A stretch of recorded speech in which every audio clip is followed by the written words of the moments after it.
Muy buenas noches, queridos amigos y amigas que siguen el programa Apologética en distintos lugares. Para ustedes un cariñoso abrazo en esta noche cuando ya son más de las 9 de la noche en Chile.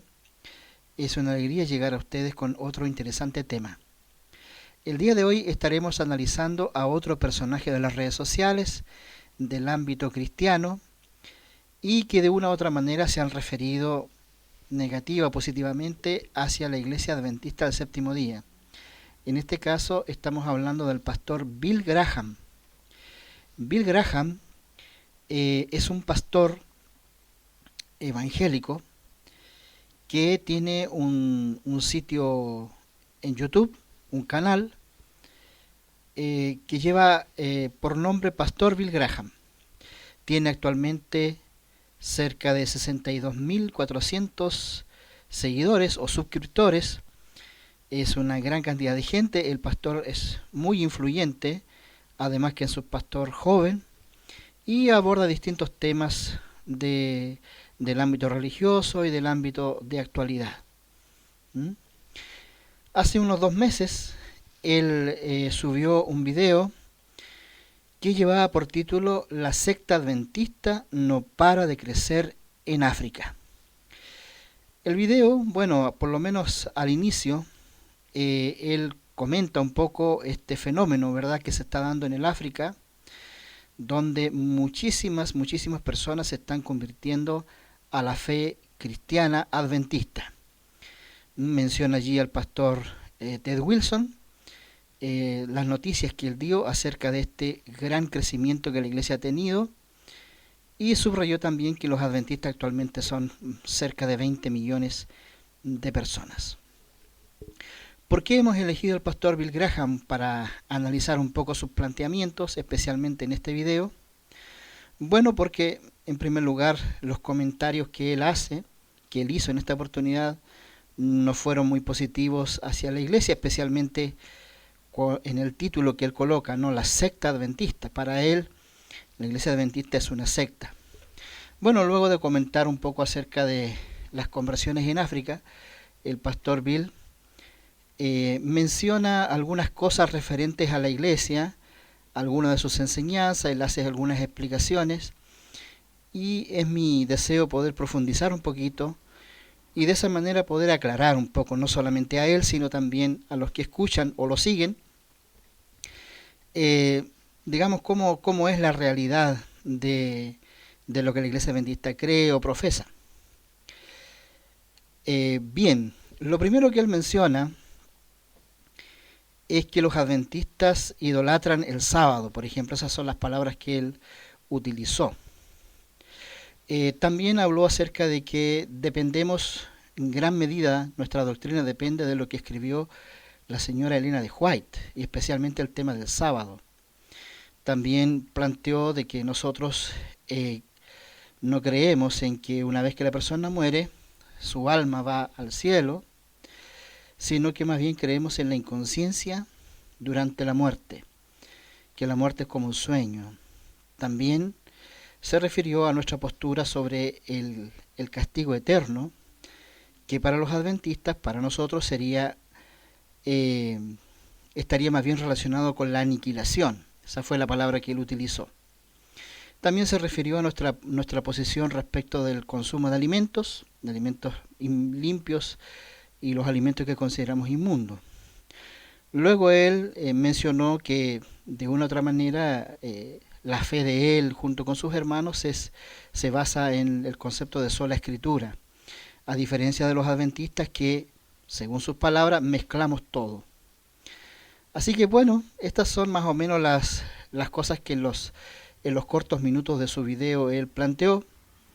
Está el guante lanzado, ¿no?, como antiguamente se usaba en los duelos. Alguien tomaba su guante y abofeteaba la mejilla del oponente en un reto. Y bueno, uno de los propósitos de este espacio, de este canal, es poder dar respuesta a todos esos desafíos, a esas reprimendas, a esos insultos que muchas veces nos propinan los hermanos de otras denominaciones, con el fin de ayudarnos y también fortalecer la fe de los propios adventistas, con el fin de ayudarlos a ellos también a entender un poco mejor. Bueno, quiero decir que el pastor Graham es una persona agradable de escuchar, como dije, es una persona joven, un padre joven, tiene una linda familia, por lo que él ha subido fotos de su familia, y bueno, la verdad es que considero de que es un hombre sincero. Tengo esa impresión cuando lo he escuchado, cuando lo he visto, que es un hombre sincero, que ama a Dios, sin duda.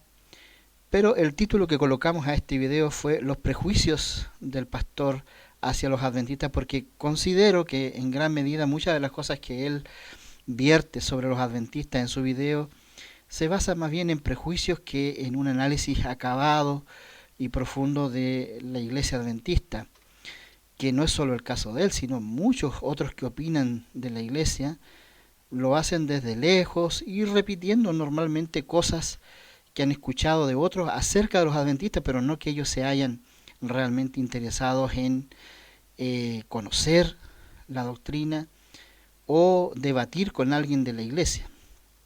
Así que bueno, vamos punto por punto, esperando no extendernos demasiado, porque el video que él presentó no es largo, sino que fueron algunas opiniones así más bien superficiales. En primer lugar, los adventistas no idolatramos el sábado, puesto que para nosotros hay un solo Dios, el Creador, y su Hijo, Jesucristo, y el Espíritu Santo, y para nosotros Dios es el único digno de adoración, y a quien debemos todo, digamos. Para nosotros Dios está por encima de todo, no tenemos otros ídolos, y en este caso el día de reposo no es un ídolo para nosotros, todo lo contrario, es el día que nosotros adoramos a Dios, no al día, sino más bien al Creador. ¿Por qué el sábado? Porque esto no tiene nada que ver con la ley de Moisés o cosas por el estilo, porque siempre dicen que nosotros guardamos el sábado y somos legalistas por eso, que estamos apegados a la ley, pero no es por eso. El sábado, junto con el matrimonio, son dos instituciones sagradas que fueron establecidas antes de la caída del pecado, de la caída en el pecado por parte del hombre. Forman parte de lo que era el mundo sin pecado, cuando estaba Dios, estaba Adán y Eva, la creación, y aún el pecado no estaba instalado. Entonces Dios estableció dos instituciones sagradas, el matrimonio y el sábado. El matrimonio a través del tiempo ha mantenido su importancia, ha mantenido su dignidad y el respeto de la sociedad, de las leyes de los países, casi en todas las culturas. No así el sábado. El sábado ha sido mancillado, ha sido pisoteado, ha sido cambiado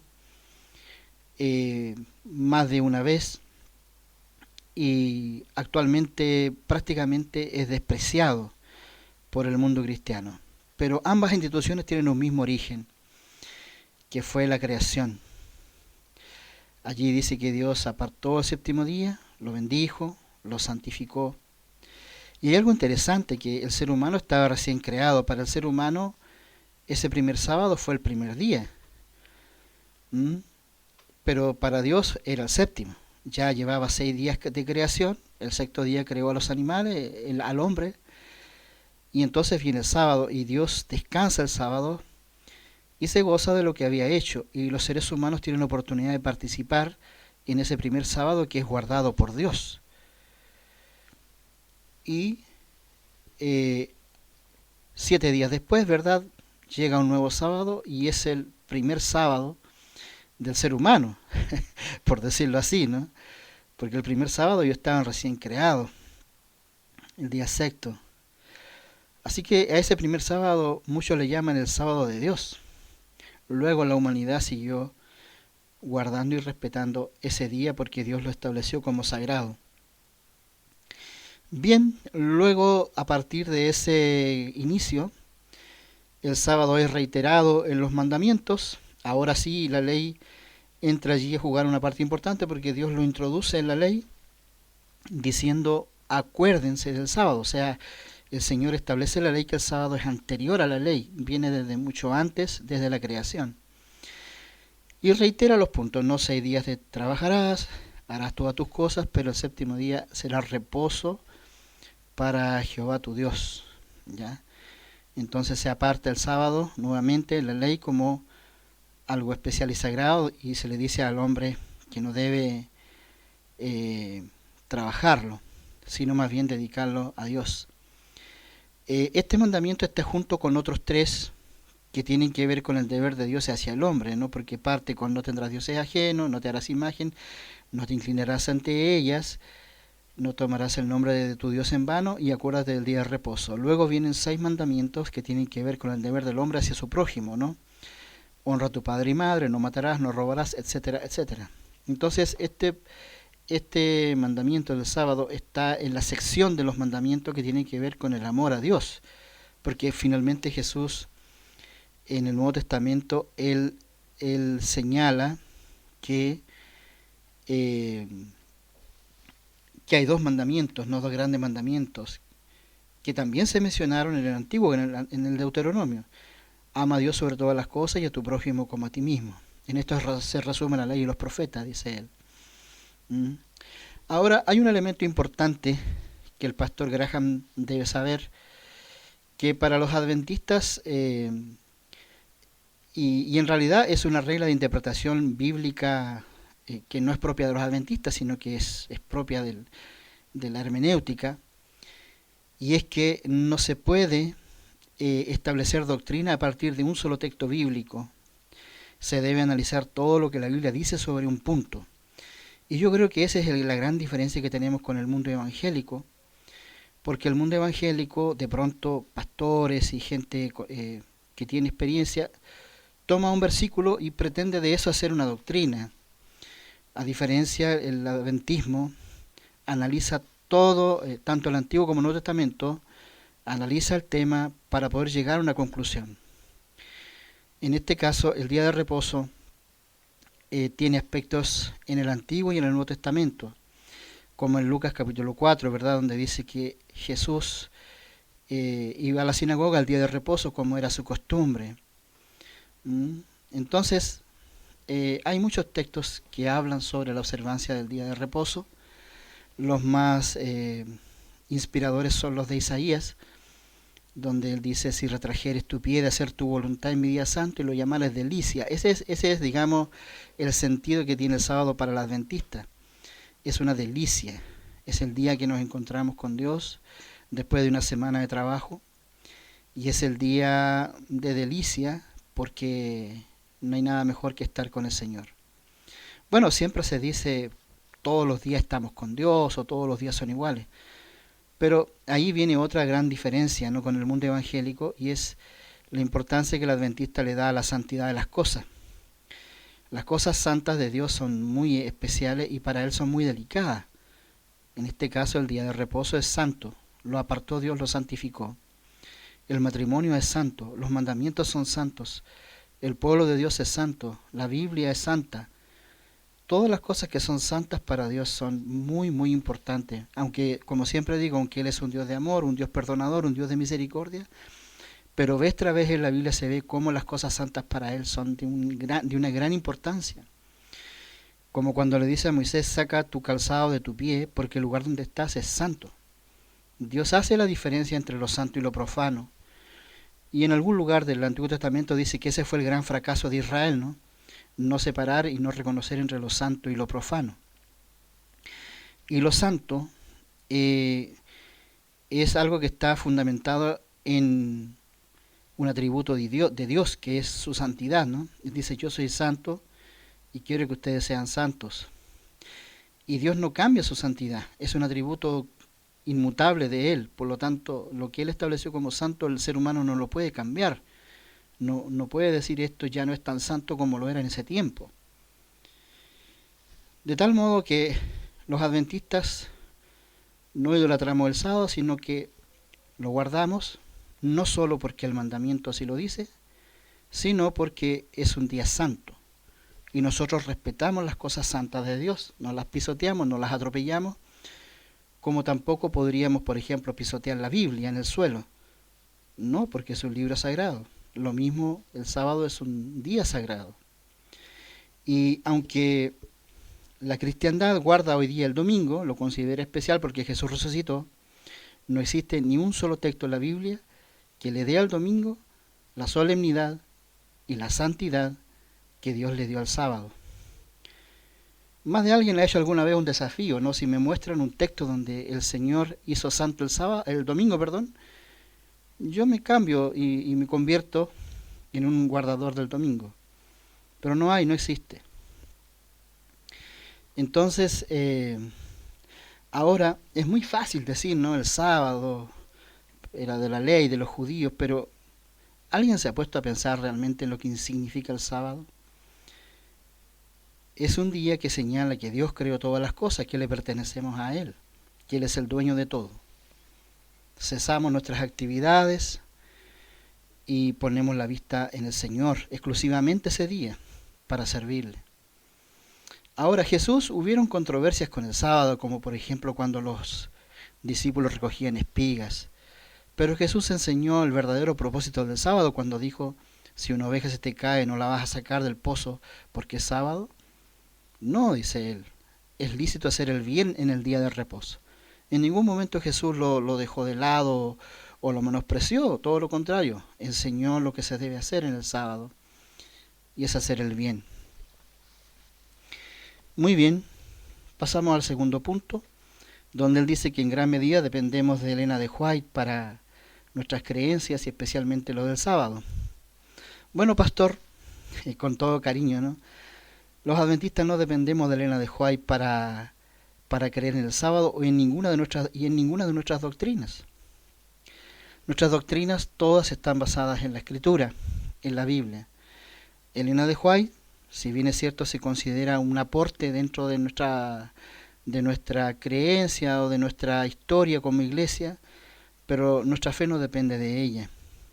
De hecho, César Vidal en uno de sus programas dice que la iglesia adventista guarda el sábado porque Elena de White vio una visión donde veía el sábado iluminado. Si bien es cierto, ella tuvo una visión así, pero el sábado llega a la iglesia adventista por una persona llamada Raquel Oaks o Raquel Preston. Ella fue a visitar unos familiares adventistas y llevó folletos que hablaban del sábado, porque ella era bautista del séptimo día. Así que por una bautista del séptimo día llegó el conocimiento del día de reposo a los adventistas. Después hubo un adventista que dedicó mucho tiempo a difundir esta enseñanza, que fue José Bates. Así que Elena de White tuvo muy poco que ver en el origen del sábado dentro de la iglesia adventista. Bueno, eso es historia, ¿no? Los críticos no se dan el tiempo de revisar la historia de la iglesia, aunque hay muchos libros sobre la historia de la iglesia adventista. Pero no se dan ese tiempo, simplemente lanzan ataques sin ninguna reflexión. Bueno, en el video que hice analizando a César Vidal, hablé mucho sobre Elena de White, así que no voy a ocupar mucho tiempo ahora. Bueno, luego pasamos al tema de el estado de los muertos. Según el pastor, nosotros pensamos diferente respecto al estado de los muertos. Creemos en la inconsciencia de la persona mientras está muerta, y ellos creen, ¿verdad?, que la persona se va al cielo, se va con Dios o al seno de Abraham. Bueno, en realidad, pastor, usted dice que el fundamento de ustedes es sola escritura, pero déjeme decirle, sola escritura no puede ser solamente un eslogan. Sola escritura significa meterse en profundidad en la escritura. Cuando nosotros analizamos el tema de la muerte, tenemos que ver todo lo que la Biblia dice sobre la muerte, y en la Biblia no hay contradicción. Cuando vamos allí al relato del Génesis, cuando Dios crea al hombre, dice que Él toma del polvo de la tierra, forma al ser humano, y luego sopla aliento de vida en su nariz, y el hombre se convierte en un alma viviente, dice la Escritura. Entonces aquí es donde la sola escritura debe primar, porque la sola escritura implica meterse en el idioma original, analizar y profundizar el tema. En este caso, la palabra que utiliza el original para la palabra alma es la palabra nefesh, que se puede traducir también o se traduce también como ser viviente o alma viviente. Algunas Biblias lo traducen como alma viviente y otras lo traducen como ser viviente. Y en todas las veces que se usa la palabra nefesh siempre es el mismo significado. Por tanto, para nosotros los adventistas, el alma viviente no es algo que está dentro del cuerpo, sino que el alma viviente es la persona, es el ser humano que ha recibido el aliento de vida de Dios. Ese ser humano que es capaz de emocionarse, de enojarse con sus pensamientos y emociones, ese todo es el alma viviente. Cuando la persona muere, no hay más alma, por eso la Escritura dice, el alma que pecare, esa morirá. La consecuencia del pecado es la muerte, lo dice Pablo ahí en Romanos. Y la muerte es dejar de ser, dejar de existir. Por eso era tan grave la situación cuando Dios le advierte a Adán y Eva que si comen del fruto prohibido, dice que morirán. Y curiosamente, quien dijo que no morirían fue la serpiente, ¿no? No moriréis, le dijo a Adán y Eva. Bueno, toda creencia que diga que cuando la persona muere en realidad no muere, sino que algo queda con vida, que algo se va al cielo o a donde sea, están en armonía con lo que dijo el enemigo. El enemigo dijo no moriréis, Dios dijo moriréis. Por lo tanto aquí o está muerta la persona o no está muerta. Si nosotros dejamos algo vivo, estamos en contradicción con la palabra, con la sola escritura. Ahora, esto se entiende mejor cuando analizamos la palabra espíritu o la misma palabra aliento de vida, que tienen una raíz común, que es la raíz de la palabra ruá. Ruá significa aire, viento. Entonces cuando dice sopló en su nariz ruá, aliento, aire de vida, aire de Dios. Si yo soplo una forma de barro no va a pasar nada, pero si la sopla Dios es diferente porque su soplo es vida. Y por eso cuando dice después la Escritura, el cuerpo vuelve al polvo de donde fue tomado y el espíritu, el ruá, el aire vuelve a Dios. Pero ese ruá, ese aire no es un ente, no es un alma, es aire. Es como la energía eléctrica. La ampolleta sola no es luz, tiene que tener la energía para hacer luz. Si usted separa los elementos, ya no hay luz. El alma viviente es el ser humano con el aliento de vida de Dios dentro de sí. Usted separa esos elementos, ya no hay más alma. Es la muerte, es la cesación de la vida. Y por eso la importancia de la resurrección, porque la resurrección implica que ese aliento es devuelto a las personas. No importa que esté envuelto polvo, como muchos mártires que fueron quemados y esparcidas sus cenizas, no importa. Dios, teniendo la materia prima, que es la tierra, devuelve el aliento y las personas volverán a la vida. Ahora, esto de que la muerte es un sueño, Jesús lo dijo en dos ocasiones, ¿no? Cuando Lázaro había muerto, ¿qué dijo Jesús, pastor? ¿Qué dijo Jesús? Nuestro amigo Lázaro, ¿qué dijo él? Duerme. Los apóstoles dijeron, bueno, si duerme despertará, pero Jesús hablaba de la muerte de Lázaro, dice la Escritura. Para Jesús la muerte es un sueño, es como dormir. Y esto está en plena consonancia con lo que dice Eclesiastés, donde dice, los muertos nada saben, no tienen más parte, su amor, su odio, o sea, sus emociones perecieron ya, no tendrán más parte en lo que se hace bajo el sol. Luego, con la hija de Jairo, como Jesús se demoró en venir, cuando llegó Jesús a la casa de Jairo, le dicen, la niña ya murió, le dicen. Y Jesús dice, no, la niña no ha muerto. Y se empezaron a burlar de él, porque era sabido que la niña había muerto. Ellos comprobaron que la niña había muerto, pero Jesús dijo, no, la niña duerme y voy a despertarla, como dijo con Lázaro, ¿no? Hizo sacar a la gente, entró a la casa con Jairo y su señora, oró por la niña, le dice Tabita Kumi, y la niña se incorporó. Pero él dijo antes de eso, la niña duerme. Y cuando uno duerme está inconsciente, pastor. No sabe. Ahora, y esto aquí en esta parte yo noto una falta de profundidad de parte suya, con todo respeto. Cuando usted menciona el seno de Abraham, de la parábola de Lázaro. Mucha gente aún no entiende por falta de profundidad y estudio. La parábola del rico Lázaro es una parábola. Es un relato, probablemente un relato típico, popular de ese tiempo, que Jesús utilizó ese relato porque muchos elementos no pueden ser literales. El mojar la punta de la lengua para refrescar al otro, que todos van al seno de Abraham. Pastor, es un lenguaje alegórico. No se puede entender literalmente. Jesús no está hablando acá del estado de los muertos, Él está hablando acerca de las oportunidades que tienen las personas de aceptar a Cristo mientras tienen vida.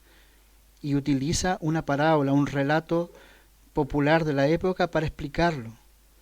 Pero no tiene Él necesidad de explicar en esa parábola el estado de los muertos porque ya lo ha explicado antes, partiendo de Génesis, siguiendo por Eclesiastés, siguiendo también por los Salmos, y en las mismas experiencias que vive Él en el Nuevo Testamento con Lázaro y con la hija de Jairo. Él explica que la muerte es un sueño, pastor. Las personas no están conscientes.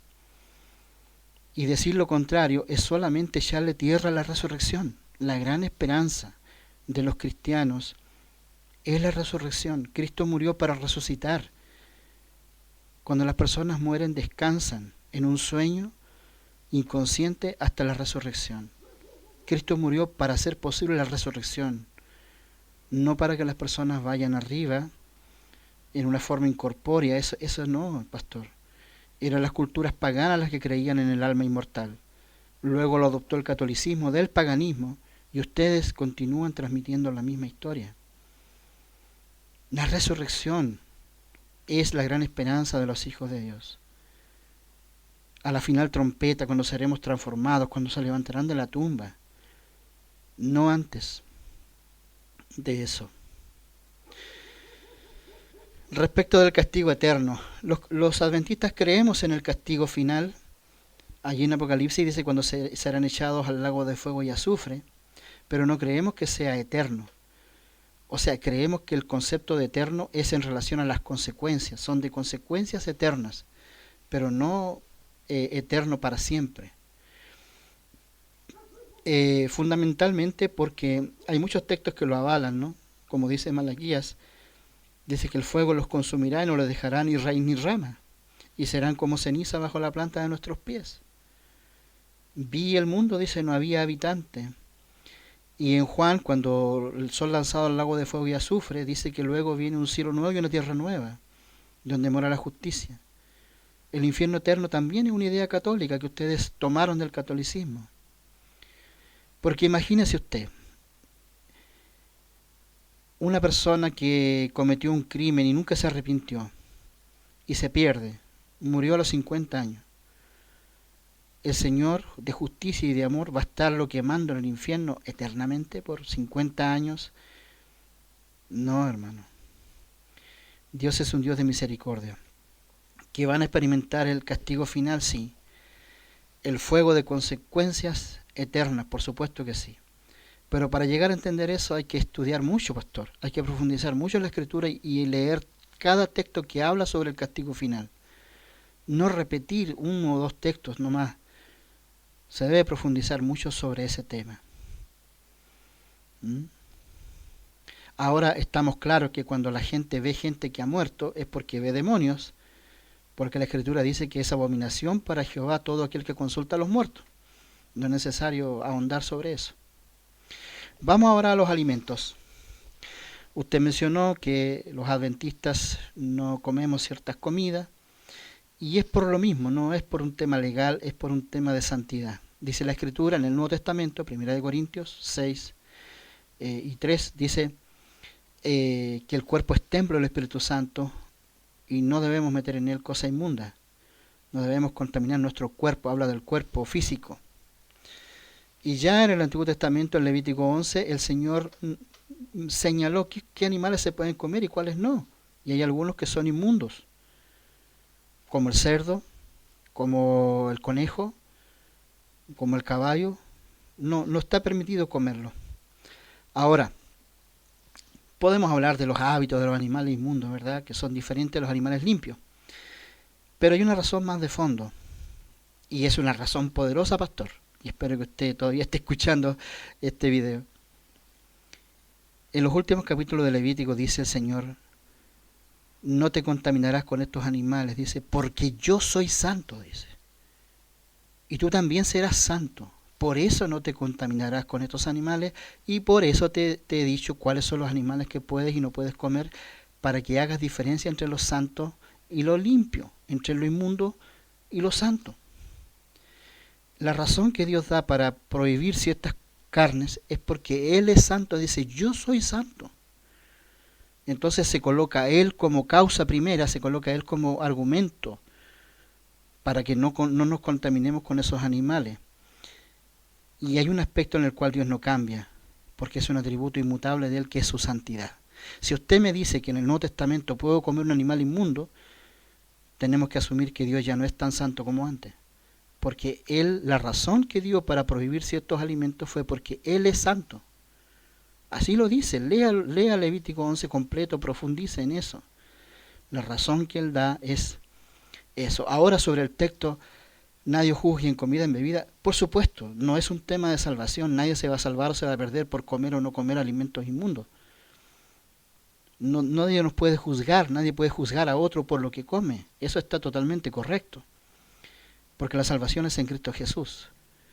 Debemos considerar la enseñanza de los alimentos inmundos limpios como una bendición extra, como una orientación del fabricante, digamos, no como cuando uno compra un vehículo, el fabricante dice, póngale este aceite, póngale esta benzina. Dios es el fabricante, Él dijo, estos animales no te convienen. De hecho, el cerdo es un animal que transmite muchas enfermedades, no se puede comer si no lo revisa antes un veterinario, etc. Y ahora, ningún alimento es de despreciar, dice, ningún alimento es de desechar. Pero pastor, no sé si usted se ha puesto a reflexionar. ¿Qué era alimento para Pablo? Para Pablo, ¿qué cosa era el alimento? Ningún alimento es de despreciar.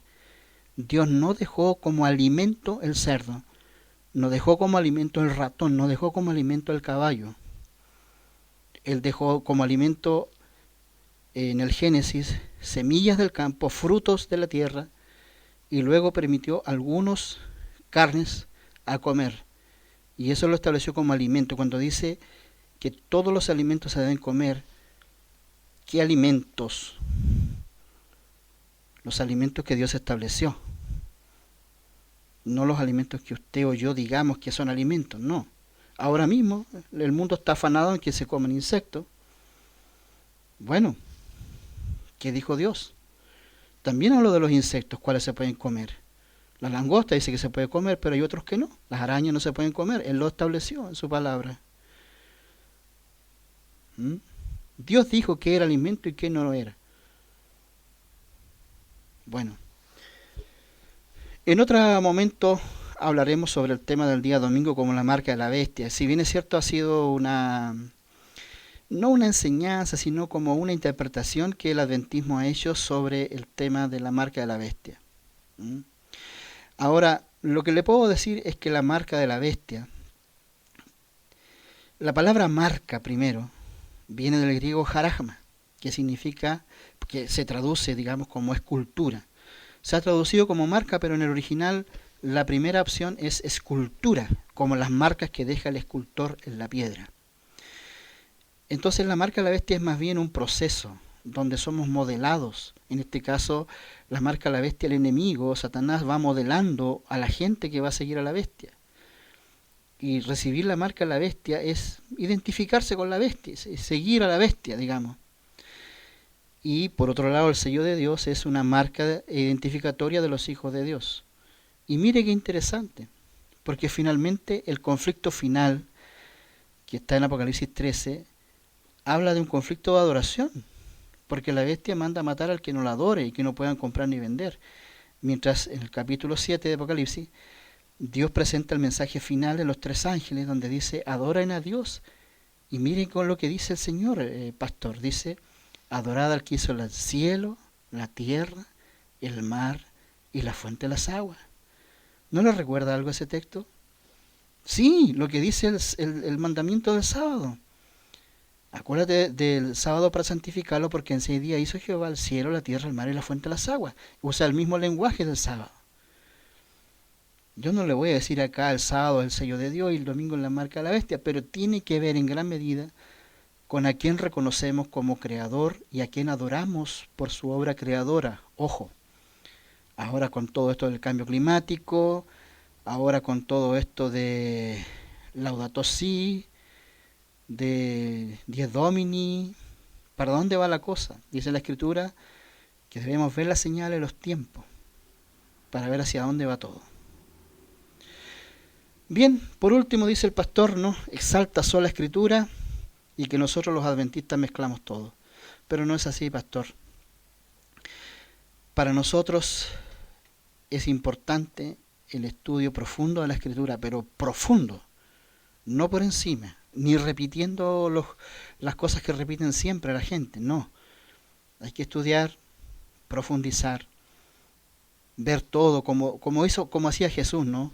Comenzando desde Moisés, siguiendo por todos los profetas, les explicaba las Escrituras lo que él decía. O sea, Jesús no usaba un texto, usaba toda la Biblia para poder explicar un punto.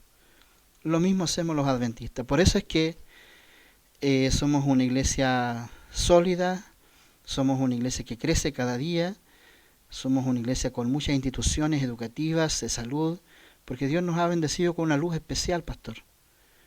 Una luz especial. Y lo más importante, por lo cual usted no debiera llamarnos secta, es porque nosotros creemos que la salvación es por gracia, en Cristo Jesús y por fe en Él.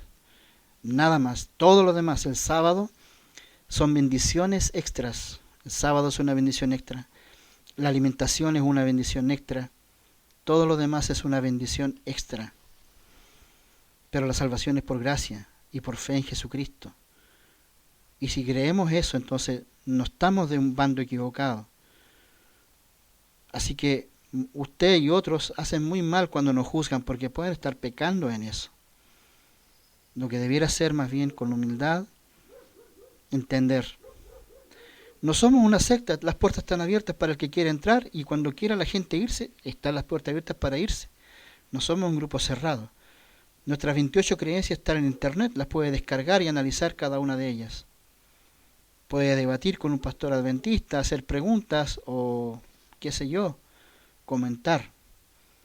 Pero no nos trate de secta, no nos trate de no ser bíblicos, porque si realmente indagáramos en los fundamentos de la fe de cada uno, habría que ver quién es más bíblico. El punto está que para un adventista las cosas no son así nomás, digamos, uno necesita revisar. ¿Y saben lo que me gusta de los adventistas a diferencia del evangélico? Porque me ha tocado tratar con muchos evangélicos a lo largo de mi ministerio y de mi vida. Cuando usted le plantea algo a un evangélico, algún punto diferente de su fe, el evangélico dice, le voy a preguntar a mi pastor. Si el pastor le dice que sí, avanza. Si le dice que no, ahí se queda. Pero un adventista es diferente, porque un pastor adventista puede predicar algo y si a un laico no le parece, a la salida del culto le va a decir, pastor, quiero hablar con usted. Esto que usted dijo no me pareció, porque la Escritura dice esto, otro, y usted dijo esto, otro. Esa es la diferencia, pastor. Un adventista, cualquier adventista, por muy sencillo que sea, tiene mucho conocimiento de la Biblia y puede debatir. Es muy rara vez un adventista va a decir, voy a preguntarle a mi pastor. El adventista va a decir, voy a ir a la Biblia y voy a ver si esto es así o no. Bien, eso ha sido por ahora. Espero que muchas personas puedan ver este material, que no se quedan solo con el eslogan, ¿no? La secta adventista aquí y allá, sino que puedan indagar y profundizar. Y pastor, sigo pensando que usted es un hombre sincero, pero también pienso que aborda muy superficialmente las cosas y necesita profundizar más. Que Dios le bendiga. Un abrazo desde Chile. Esto ha sido todo por hoy. Nos vemos en otra edición de Apologética, defendiendo la sana doctrina.